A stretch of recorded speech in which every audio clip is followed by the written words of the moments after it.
Keanu Reeves walked into the small branch of the old bank on a rainy Tuesday morning. He wore a simple black hoodie, jeans, and sneakers that looked worn but comfortable. He did not look like a movie star that day. He did not look like someone who owned anything special to the staff behind the glass counters. He was just another customer who might stand in line, fill out a slip, and leave quietly. But Keanu was not there for an ordinary reason. Outside, the rain poured like a curtain over the glass windows. Keanu pulled out a piece of paper from his pocket.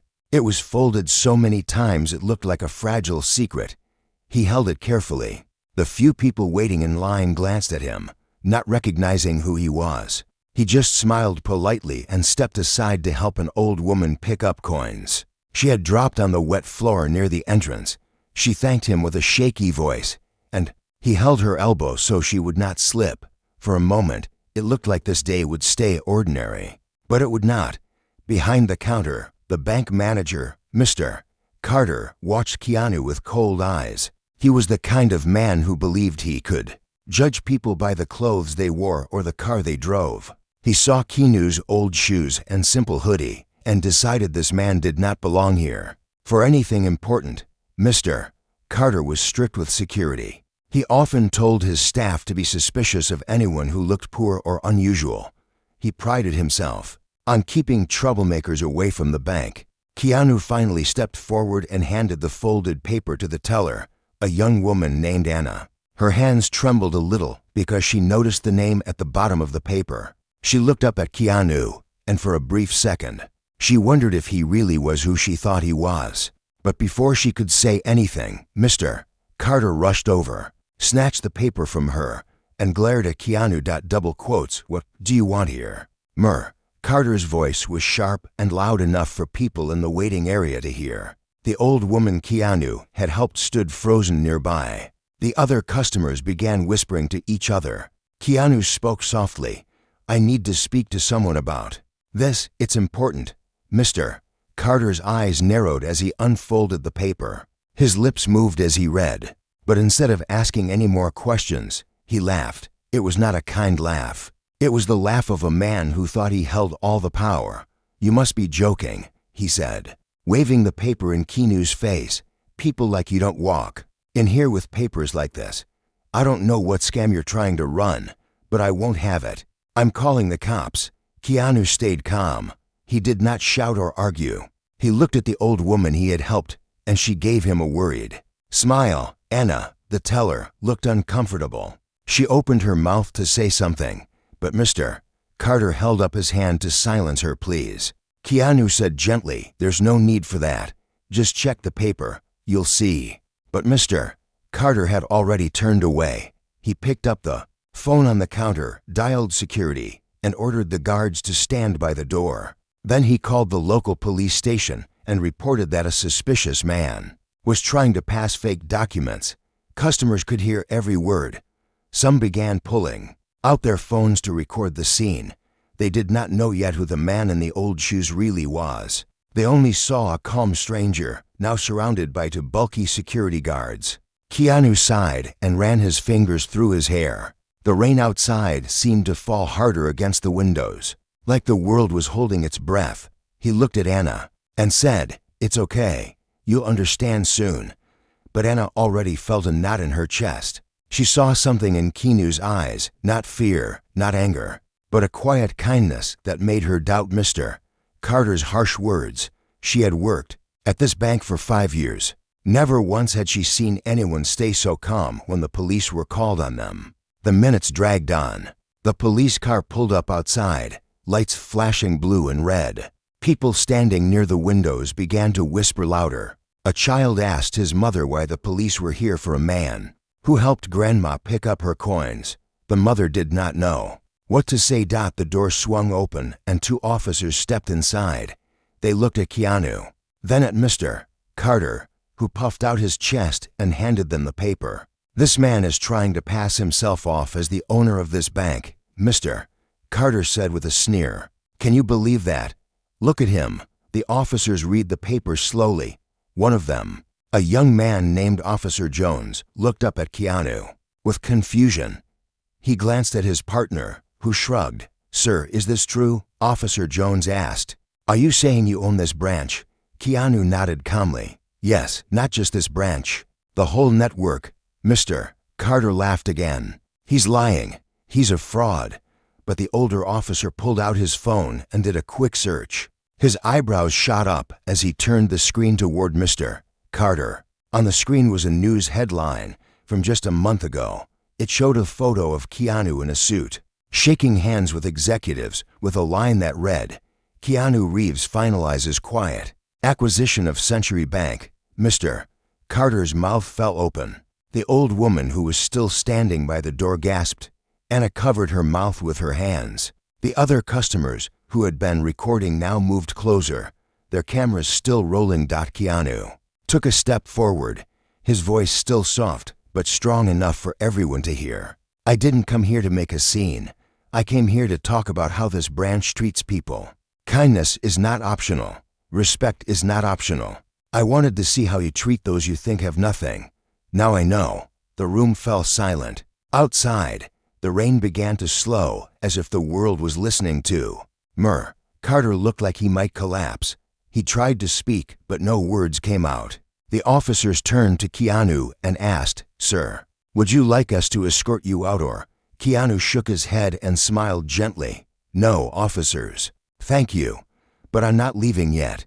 And in that moment, everyone inside the small bank felt the weight of what was coming. No one could have guessed that a man in an old hoodie and worn shoes would hold the power to change not just a single branch, but the lives of everyone inside. The rain had turned into a quiet drizzle when Keanu stepped away from the counter and faced the people inside the bank. Every pair of eyes was on him now.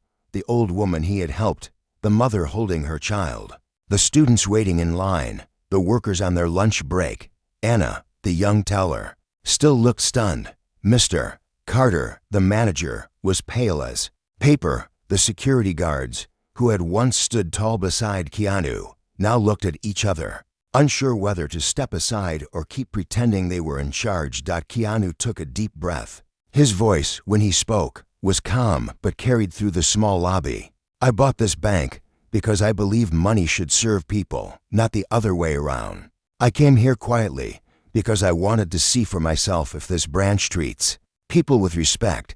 Kindness is easy when you know someone is rich or famous, but true kindness shows when you think someone is small, when you think no one will notice." A few people nodded. The old woman clutched her purse to her chest, eyes wide with wonder. Anna felt tears prick the corners of her eyes but tried to blink them away before anyone could see. Keanu turned to the police officers who were still standing near the door.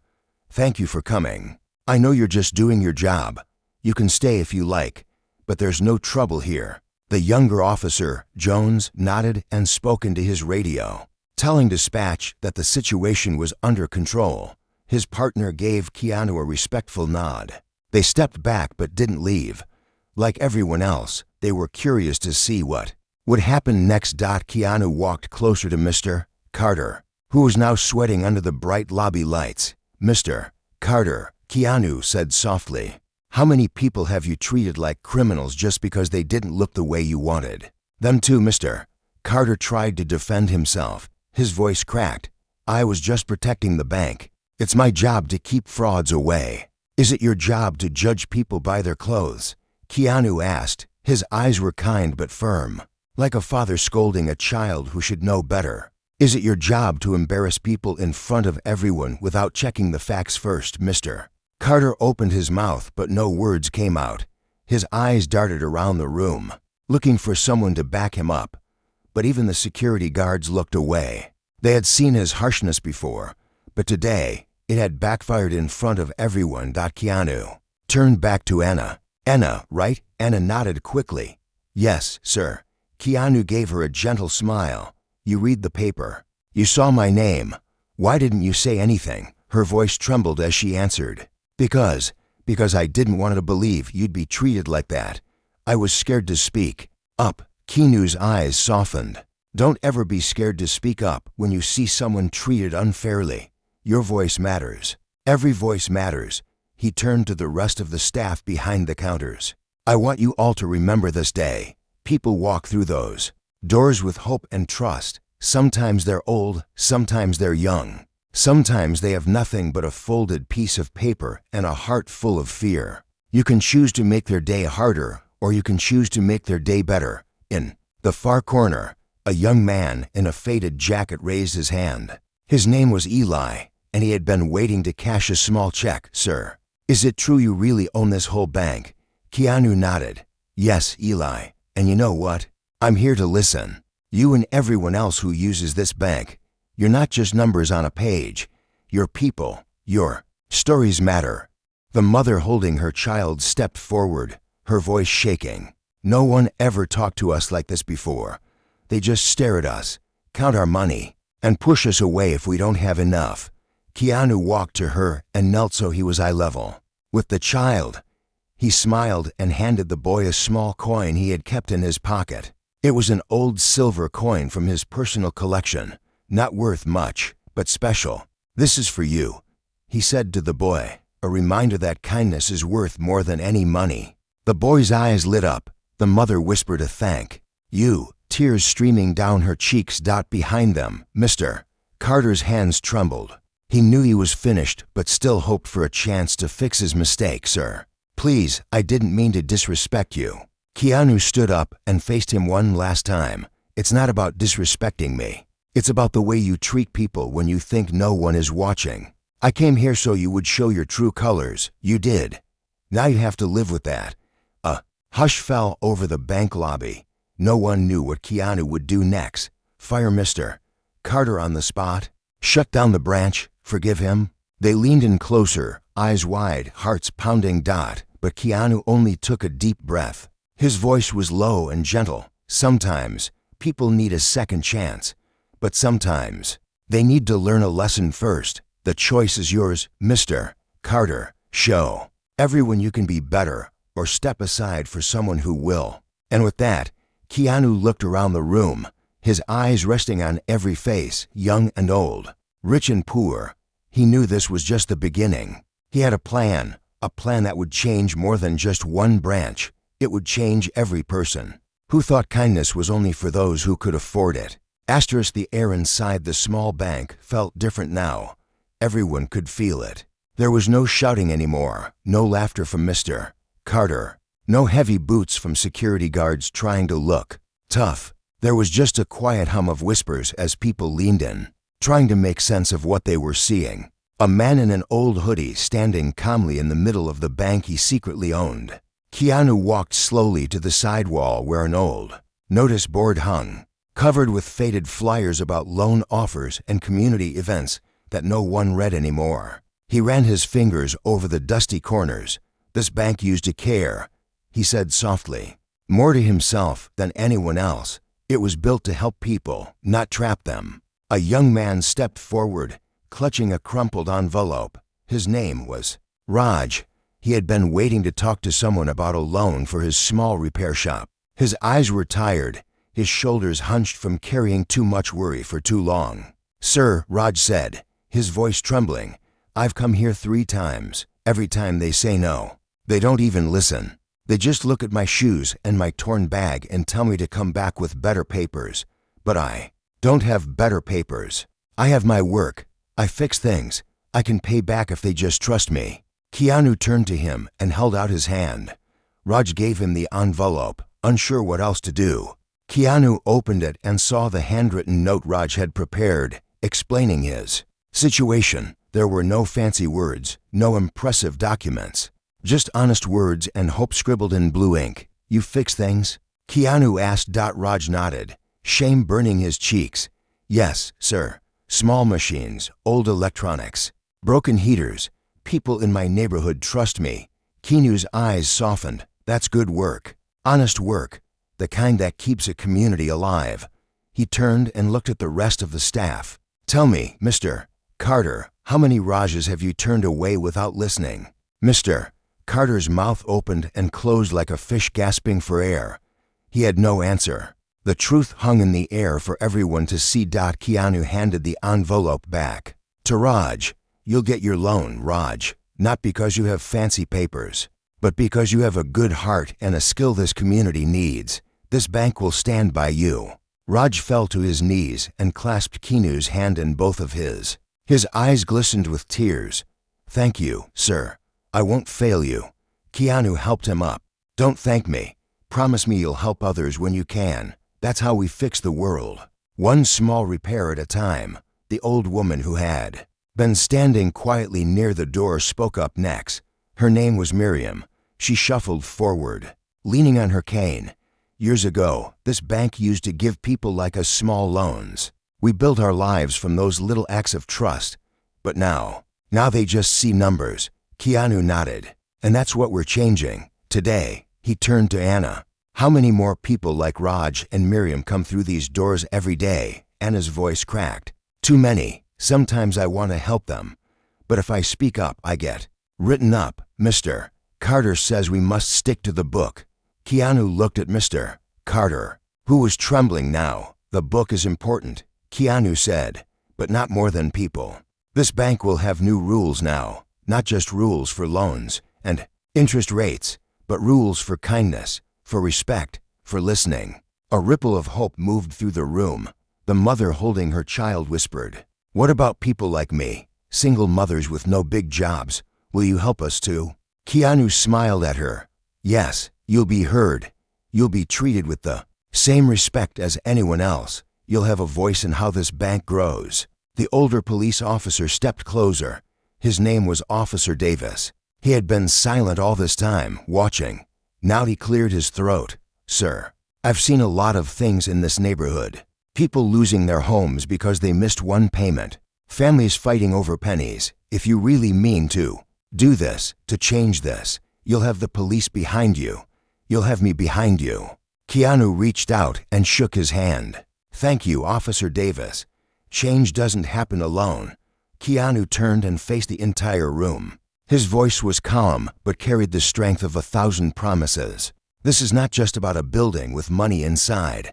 This is about people who trust us with their dreams. Today, we remember that trust. Today, we remember that every human deserves respect, no matter what they wear or how much they have in their pockets." He paused, letting the words sink in. "And if you stand in the way of that respect, if you think you can judge people by their clothes, their accent, their skin, or their bank balance, you don't belong here." Everyone's eyes drifted to Mr. Carter, who looked smaller than he ever had. He knew his time was up. Keanu took one more step forward, his eyes filled with quiet strength.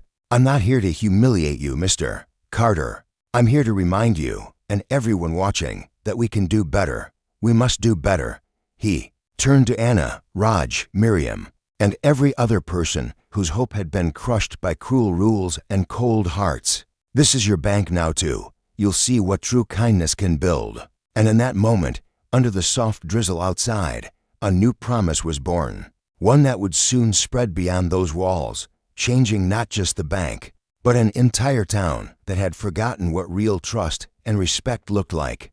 The news spread faster than the rain stopped that day. People who had stood inside the small bank branch called their family, sent messages to friends, and posted videos online. In a few hours, the story of the man in the old hoodie who owned the bank and spoke about kindness was everywhere. By the next morning, there was a small crowd waiting outside the branch before it even opened. Inside, Keanu stood by the same old notice board, now cleared of dusty flyers. He had asked Anna to help him put up a new message. She used big letters on clean white paper so no one could miss it. It read, "This bank stands for respect, kindness, and second chances." Underneath, Keanu wrote in simple words that every customer had the right to be heard. Anna looked at him, her hands still shaking a little from pinning up the sign. "Do you really think people will believe this, sir, that things can change?" Just like that, Keanu smiled. "Not just because of a sign, Anna. They'll believe it when we prove it every day." Mr. Carter watched from his small glass office. He was no longer the proud man who had called the police. His tie was gone, his hair messy, his eyes heavy from a night with no sleep. He had stayed late, reading every policy manual, trying to find a way to keep his job. But no manual could fix what had already broken. The people didn't trust him anymore. Keanu called everyone, the tellers, the security guards, the cleaning lady, even the night guard who had just finished his shift. They stood in a circle near the front desk. Outside, the line of customers kept growing. Some people had come not for money, but to see with their own eyes if the man from the videos was really there. Listen, Keanu said to his staff. What happens today will echo far beyond these walls. People don't come here just for cash. They come here because they trust us with their lives, their homes, their businesses, their dreams. Every smile we give, every question we answer kindly, every small loan we approve with care. That's how we earn that trust back. The night guard, an old man named George, cleared his throat. Sir, I've been here 20 years. I've seen folks lose their homes over pennies. I always wished I could help them, but nobody ever asked my opinion. Keanu walked over and placed a gentle hand on George's shoulder. Then it's time they did. Your eyes see things the managers don't. Your heart knows what fairness looks like. In the back, Mr. Carter shifted uncomfortably. His eyes dropped to the floor. The cleaning lady, Maria, spoke next. Her voice was quiet but strong. Sometimes, sir, we see people crying in the hallways. They're too embarrassed to tell the teller they can't pay. We want to help, but we're not allowed. Keanu nodded. From now on, you are allowed. You are all my eyes and ears. If you see someone treated unfairly, speak up. If you have an idea to help someone, bring it forward. Then Keanu turned to Mr. Carter. You've been here a long time. You know this place inside out. But do you know its people? Do you know what your own staff feels? Mr. Carter's voice was small, like a child caught lying. I thought I did. I thought I was protecting the bank. Keanu sighed, his tone soft but unyielding. You protected the bank's money, but forgot to protect its soul. For a moment, silence settled over the group. Then Keanu said, Mr. Carter, I believe people can change. But change starts with truth. Are you ready to stand here and apologize? Not to me, but to every person you turned away, to your staff, to this community. Mr. Carter's hands shook as he stepped forward. He cleared his throat, but his voice cracked. I'm sorry, to all of you. I judged people by what they wore, how they looked. I forgot they were human. I see now what I did was wrong. Anna wiped her eyes. George gave a small nod.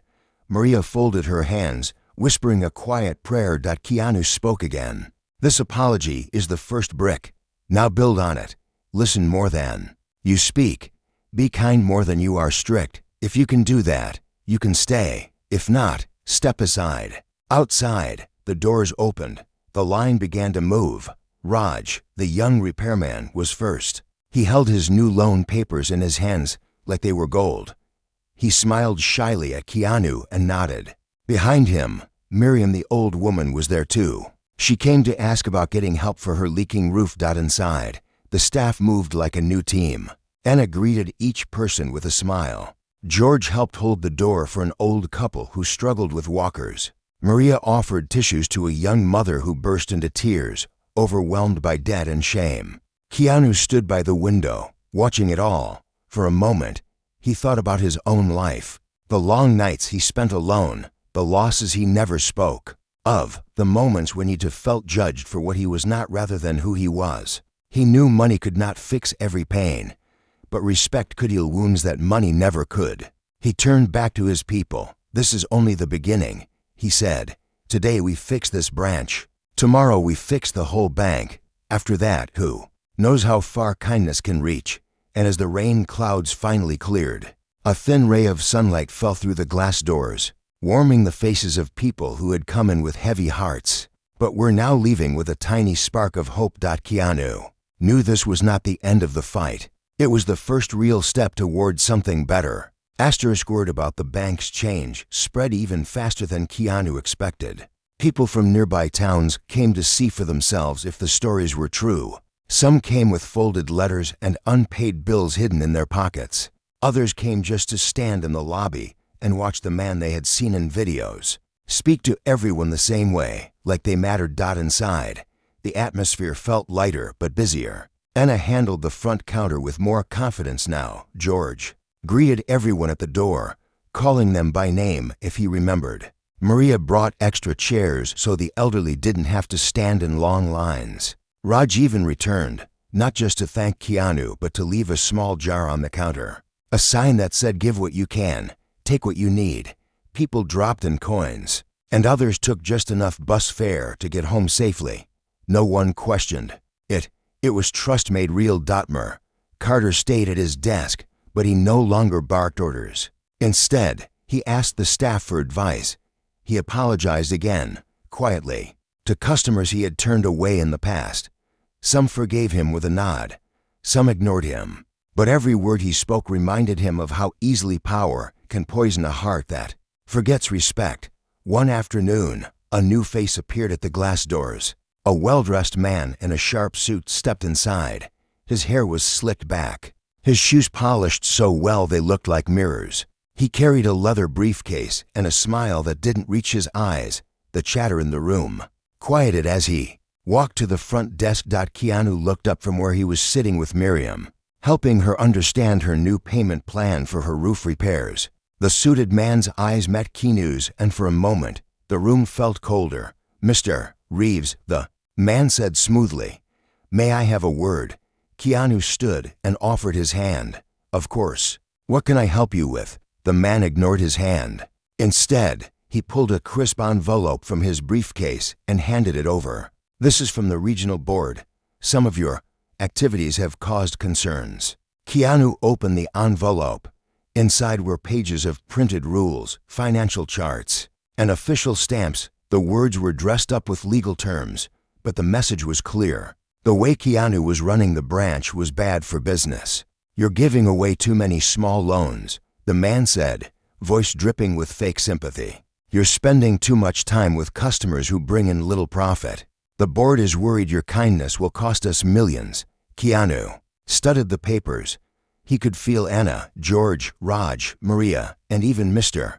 Carter watching him. Outside, the sun dipped behind a cloud, casting a dull gray shadow inside the lobby. "So," Keanu said calmly, "the board thinks kindness is a risk?" The man straightened his tie. "We respect your passion, Mr. Reeves, but the bank is a business. The shareholders expect results. You're attracting too many high-risk people." Keanu folded the papers and placed them on the counter. He looked around the room at the people who had come in desperate, but had left with hope. He thought about the old woman with the coins, the young mother who had hugged Maria that morning because someone finally listened, the small jar Raj had set up, coins that meant more than gold. "Do you know why I bought this bank?" Keanu asked, his voice soft but carrying through the silent lobby. The suited man looked annoyed. "Please, Mr. Reeves, let's not make this personal. It's business." Keanu's eyes shone with a calm fire. "It is personal to every person who has ever felt small in front of a big desk, to every parent who goes hungry so their child can eat, to every worker who breaks their back but still has to beg for a loan to fix a roof. To them, this place is not just a business, it's a lifeline." The suited man scoffed. "Then perhaps you should run a charity instead of a bank." Keanu stepped closer, lowering his voice so only the man could hear. "You see these people? They are my shareholders now. Their trust is my profit. Their hope is my return. If the board wants to shut me down, let them come here and explain to these people why their kindness doesn't count." The man's face tightened. He looked like he wanted to spit back a sharp answer, but swallowed it instead. He picked up his briefcase and turned to leave. "This isn't over, Mr. Reeves. The board will be in touch." As the door closed behind him, the tension in the room faded. Anna let out a shaky breath. George clapped a hand on Keanu's back. Raj grinned wide, enough to show all his crooked teeth. "What if they really shut us down?" Anna asked, worry clear in her eyes. Keanu placed a comforting hand on her shoulder. "Then we stand together. They can close a branch, but they can't close people's hearts. Kindness spreads. It always does." In the corner, Mr. Carter cleared his throat and stepped forward, voice stronger than it had been in days. "If the board tries to push us out, I'll testify for you. I owe you that much." Keanu nodded. "Thank you. It'll take all of us." Outside, the clouds began to break again. A ray of sunlight slipped through, catching the glass doors, and the old notice board that now carried a promise no official paper could erase. This bank stands for respect, kindness, and second chances. Deep down, Keanu knew the fight had only just begun. But looking at the people around him, people who now trusted each other more than they trusted numbers, he also knew one simple truth: they would not stand alone.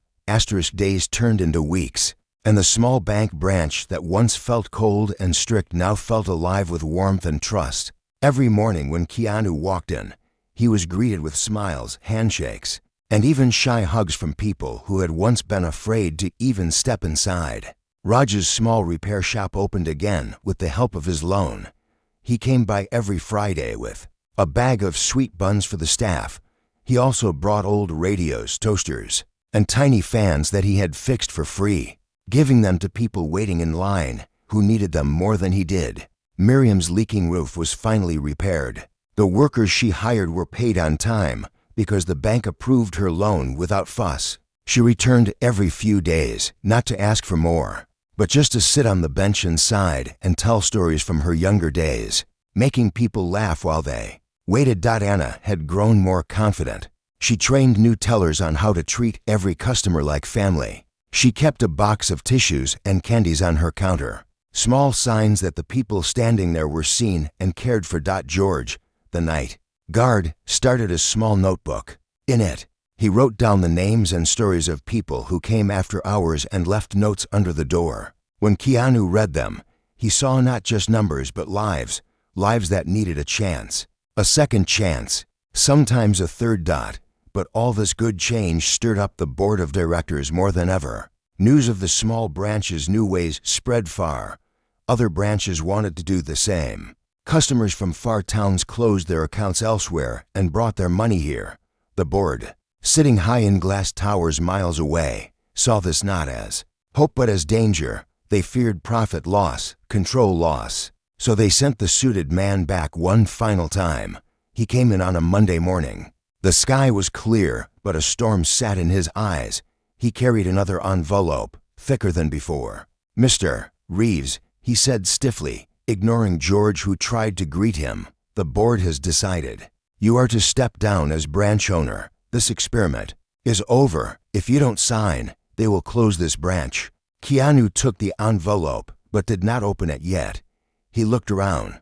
The small bank lobby was full. Like always now, mothers, old men, young students, tired workers, people who had nowhere else to go for trust, people who had found a home here. He turned to Anna, to George, to Raj, who had come in to fix a broken heater that day. He turned to Miriam, who sat in the corner, watching it all with wise eyes. "Do you want me to sign?" Keanu asked softly. Anna shook her head fiercely. "No, sir." George crossed his arms. "Never." Raj stepped forward, voice trembling. "We'll fight. If they shut us down, we'll meet in my shop, in Miriam's living room, under the trees in the park. This is more than walls." The suited man laughed coldly. "You think you can run a bank on hope, on kindness? Good luck." Keanu finally opened the envelope. The papers were thick with threats and legal words, but he smiled. "We can. We already are." He handed the papers back. "Tell the board if they want to shut us down, they'll have to face every customer who came here for a second chance. They'll have to explain to a mother why her loan was good for profit, but her tears were not. They'll have to tell Raj why his trust is worthless. They'll have to tell Miriam why her roof didn't matter." The suited man glared. "You'll lose." Keanu looked around at the people gathered behind him. They didn't look like bankers. They didn't look powerful, but they looked like family. "No, we've already won." Outside, more people gathered when word spread that the board was trying to shut the branch down. Neighbors who had never spoken before stood shoulder to shoulder. They carried small signs with words like "Respect matters," "Kindness counts," "This is our bank too." For the first time, Mr. Carter stepped forward, standing by Keanu's side. "Tell the board I stand with him. I know what it's like to forget. Kindness. I won't let this place forget it again." The suited man turned and stormed out, his fancy shoes splashing through a puddle just outside the glass doors. Inside, silence settled for a moment. Then Miriam pushed herself up from her bench and spoke in a voice so strong it made the walls feel smaller. They can close this place, but they can't close our hearts. We are the bank now." Cheers broke out, small, then growing louder. Anna laughed through tears. George hugged Raj so tight he squeaked. Keanu just stood there, watching, his eyes wet but his smile wide. He knew battles would come. The board might fight dirty. Papers might rive with bigger threats, but he also knew the seed was planted. People now remembered what real respect looked like, what true kindness could build, and they would carry it forward in shops, in homes, in schools, in places no bank could ever reach. Keanu stepped to the door and looked at the crowd gathered under the clear blue sky. He raised his hand, not in power, but in promise. "This is not the end," he said. "It's just the beginning." And in that moment, on a quiet street outside a once ordinary bank, people learned that sometimes the greatest wealth is not money in a vault, but kindness in a stranger's heart. The rain that had once washed over their fears was gone now. In its place stood hope, shining bright like sunlight on glass doors that no one could close ever again.